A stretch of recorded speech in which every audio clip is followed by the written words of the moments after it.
बिस्मिल्लाहिर्रहमानिर्रहीम। अस्सलाम वालेकुम नाज़रीन, आप देख रहे हैं प्रोग्राम अंदर की बात फयाज़ राजा के साथ और आप देखते हैं मुझे मेरे यूट्यूब चैनल और फेसबुक पेज के ऊपर।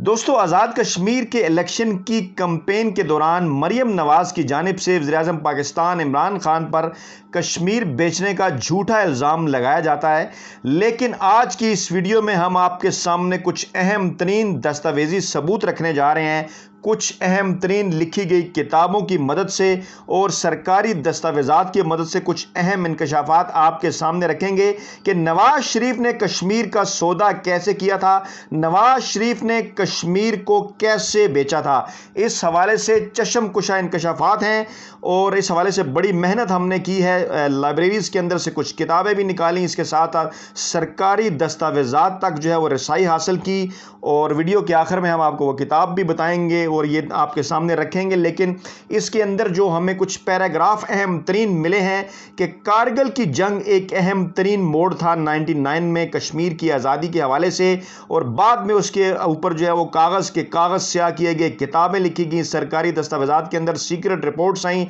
वो भी हमने इस वीडियो में आपके लिए इकट्ठी की हैं कि कारगिल वार के दौरान पाकिस्तान की क्या पोजीशन थी, नवाज शरीफ कारगिल वार में ऐलान वाशिंगटन के लिए जो है वो अमेरिका क्यों पहुंचे थे, कैसे उन्होंने कश्मीर का सौदा किया और उनके इंटरेस्ट का लेवल क्या था जब पाकिस्तान और भारत के दरमियान इस अहम मामले पर जंग जारी थी, और कैसे जो आज उनके जो हिमायती सहाफ़ी हैं उन्होंने भी इस दौर में कैसे लिखा था कि नवाज शरीफ अगर ये गलती ना करते तो पाकिस्तान कश्मीर को आज़ाद करा सकता था। इवन उस वक्त ये बात हामिद मीर और दीगर सहाफ़ियों ने भी लिखी थी। लेकिन अहम तरीन वाक़या मैं आपके सामने पेश करने लगा हूँ कि जब ब्रीफिंग दी गई नवाज शरीफ को, तो इस अहम तरीन मौके के ऊपर उन्होंने किस हरकत का मुजाहरा किया था। तो जनाब सुनिए, नवाज शरीफ ने कारगिल की जंग के दौरान अपने वालिद मोहतरम मियां शरीफ और ज़ाती दोस्तों को यह तासुर दे रखा था कि वो कारगिल ऑपरेशन से जो है वो ला इल्म थे। ज़्यादा बातों का तज़किरा यहाँ मुनासिब नहीं होगा, अलबत्ता इतना ज़रूर कहा जा सकता है कि कारगिल में मुजाहिदीन को हमायत फराहम करने से पहले एक मरतबा GHQ में एक नहायत अहम इजलास मुनक्किद हुआ, जिसमें हसास इदारों के सरबराहान के अलावा नवाज शरीफ, जनरल परवेज़ मुशर्रफ और चंद दीगर हुकूमती नुमाइंदे भी मौजूद थे, और इसका जिक्र जो है वो गौहर अयूब भी अपनी एक किताब में कर चुके हैं। खैर, ब्रीफिंग शुरू हुई तो नवाज शरीफ ने अपनी तमाम तर तवज्जो एक आला फौजी अफसर की तरफ मरकूज करते हुए उन चार्टों और नक्शों की जानिब देखना शुरू कर दिया जिनके जरिए फौज हुकूमत को इस ऑपरेशन से आगाह करना चाहती थी जो आने वाले दिनों में शुरू होने वाला था। फौज ने नवाज शरीफ को सरताज अजीज की मौजूदगी में बताया कि मुजाहिदीन कारगिल की पहाड़ियों पर कब्जा करने में कामयाब हो चुके हैं और भारत अभी तक इस हकीकत से लाइल्म है कि उसकी सरजमीन पर जो है वो पाकिस्तान के जो कदम हैं वो जम चुके हैं। नवाज शरीफ ने जंगी नोयत की ब्रीफिंग में थोड़ी देर तो दिलचस्पी ली, लेकिन फिर अचानक उनके चेहरे से महसूस होने लगा जैसे वो बोरियत महसूस कर रहे हों। जनरल परवेज़ मुशर्रफ ने नवाज शरीफ के मूड को भांपते हुए अपने स्टाफ के एक अफसर को इशारा किया। नवाज शरीफ इस दौरान जनरल परवेज़ मुशर्रफ पर जाहिर करते रहे कि वो ब्रीफिंग से लुत्फानंदोज हो रहे हैं। इसी दौरान बावर्दी और मुस्तैद मुलाजमों ने प्लेटों में मौजूद चिकन सैंडविच और चाय वगैरह शुरकाओं को पेश करना शुरू कर दी। थोड़ी देर के बाद ब्रीफिंग रुकी, शुरका मीटिंग ने चाय पी और कारगिल ऑपरेशन के बारे में नवाज शरीफ को दोबारा हालात से आगाह करने का सिलसिला शुरू हो गया। GHQ में होने वाले इस इजलास में आला सतह के अफसरान शामिल थे और पहली सफ में सीनियर तरीन जर्नैल बैठे थे। जब दिफाई नोयत की गुफ्तगू अपने अरूज पर थी और एक ब्रिगेडियर बता रहे थे कि आने वाले दिनों में भारत हमारी जमीनी और फजाई सरहदों की खिलाफ वर्जी कर सकता है, तो नवाज शरीफ ने अपने करीब बैठे जनरल परवेज़ मुशर्रफ की तरफ देखा और उनके कान में कोई बात करना चाहिए। जनरल परवेज़ मुशर्रफ की तवज्जो ब्रिगेडियर साहब की तरफ मरकूज थी। उन्होंने यह समझकर कि शायद वज़ीर-ए-आज़म साहब को इंतहाई अहम पॉइंट उठाना चाहते हैं, अपना कान उनके चेहरे के करीब किया, तो नवाज शरीफ ने जनरल परवेज़ मुशर्रफ के कान में कोई बात कही जिसे सुनकर आर्मी चीफ के चेहरे के तासरात तब्दील हो गए। नवाज शरीफ ने चंद लम्हे तवक्कुफ किया। जनरल परवेज़ मुशर्रफ के मिजाज को समझे बगैर उन्होंने कदरे ऊंची आवाज में उनसे कोई बात की। अब शायद परवेज़ मुशर्रफ के लिए मजीद बर्दाश्त करना मुमकिन नहीं रहा था। अलबत्ता और यूं उन्होंने पास बैठे जर्नैलों से गुफ्तगू की और आनन फानन ब्रीफिंग को वाइंड अप कर दिया गया। सरताज अजीज और चंद एक दूसरे हुकूमती एहलकार हैरान रह गए कि नवाज शरीफ ने ऐसी कौन सी बात जनरल परवेज़ मुशर्रफ के कान में कही थी कि वो पहले हैरान हुए और फिर उन्होंने इशारा करके ब्रीफिंग को वाइंड अप करवा दिया। ماضی میں ایک مرتبہ ایسا واقعہ GHQ میں اس وقت ہوا تھا جب محمد خان جنیجو وزیر اعظم تھے اور جنرل ضیاء الحق صدر کے عہدے پر فائز تھے۔ اس وقت ISI کے ڈائریکٹر جنرل حمید گل نے، جو افغان مسئلہ پر خود کو اتھارٹی سمجھتے تھے، GHQ میں ہونے والی بریفنگ کے دوران حمید گل نے حکومت کو مسئلہ افغانستان کے حل سے تجاویز دینا شروع کی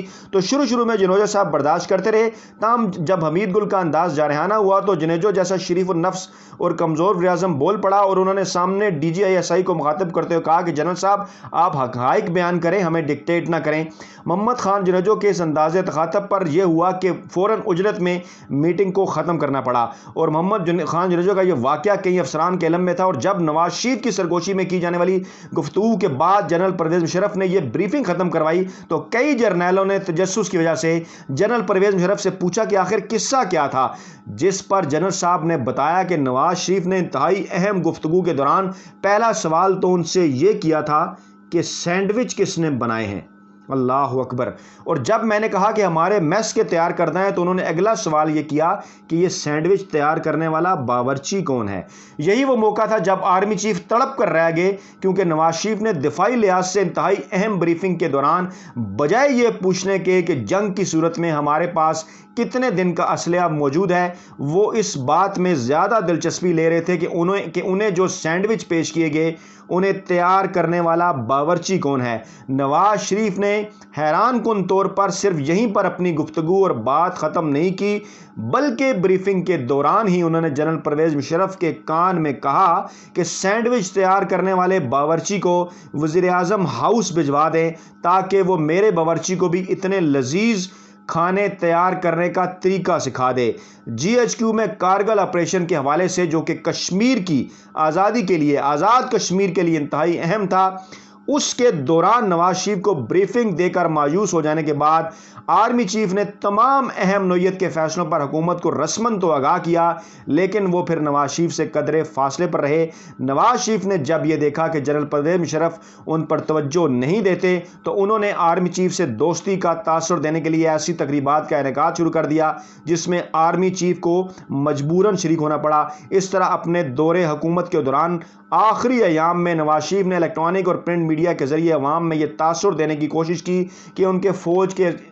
سربراہ کے ساتھ اختلافات نہیں ہیں۔ نواز شریف بظاہر آرمی چیف کے ساتھ تعلقات کو بہتر بنانے کے لیے کوشاں رہے، لیکن اندرون خانہ وہ نیا آرمی چیف مقرر کرنے کے بارے میں صلاح مشورے کرتے رہے، اور ممکن ہے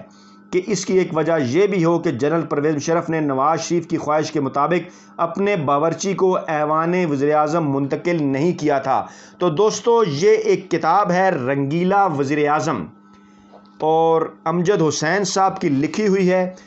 اور جناب اس کتاب میں اور اس کے ساتھ ساتھ جناب جو کتاب ہے گوہر ایوب صاحب کی اور جو کچھ دیگر سرکاری دستاویزات ہیں وہ یہ ظاہر کرتی ہیں کہ جب اہم ترین کارگل آپریشن کے حوالے سے، جو کہ آزادی کشمیر کے حوالے سے تھا، اس موقع کے اوپر پاکستانی وزیر اعظم نواز شریف کا انٹرسٹ کارگل آپریشن کے حوالے سے اپڈیٹس لینے کی بجائے، جنگی تیاریوں کے حوالے سے اپڈیٹس لینے کی بجائے اس بات میں زیادہ تھا کہ جو سینڈوچ وہ کھا رہے ہیں وہ کس باورچی نے تیار کیے تھے، اور کیا اس باورچی کو GHQ سے ایوان وزیر اعظم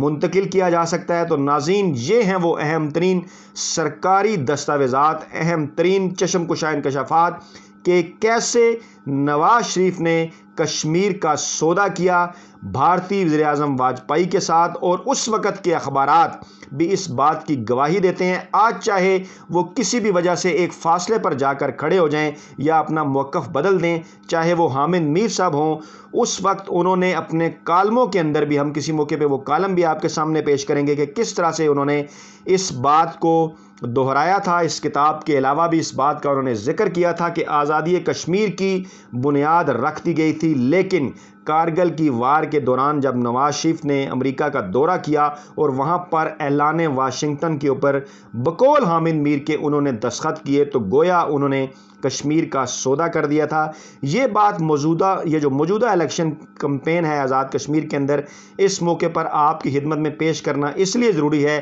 کیونکہ عمران خان، جو کہ پوری دنیا میں کشمیر کے سفیر جانے جاتے ہیں، اور انہوں نے اعلان بھی کیا اور ہر جگہ پہ کشمیر کا معاملہ اٹھایا ان کے اوپر جھوٹا الزام لگانے سے پہلے مریم نواز کو پاکستان کے اندر موجود سرکاری دستاویزات اور ان لکھی ہوئی کتابوں کا بھی جائزہ لے لینا چاہیے، جن کے مطابق نواز شریف نے واقعی باقاعدہ طور پر جو ہے وہ اہم ترین موقع کے اوپر کشمیر کا سودا کیا۔ آپ کے کمنٹس کا انتظار رہے گا، فیڈ بیک کے طور پر اپنا بہت خیال رکھیے گا، دعاؤں میں یاد رکھیے گا۔ اللہ نے کے بعد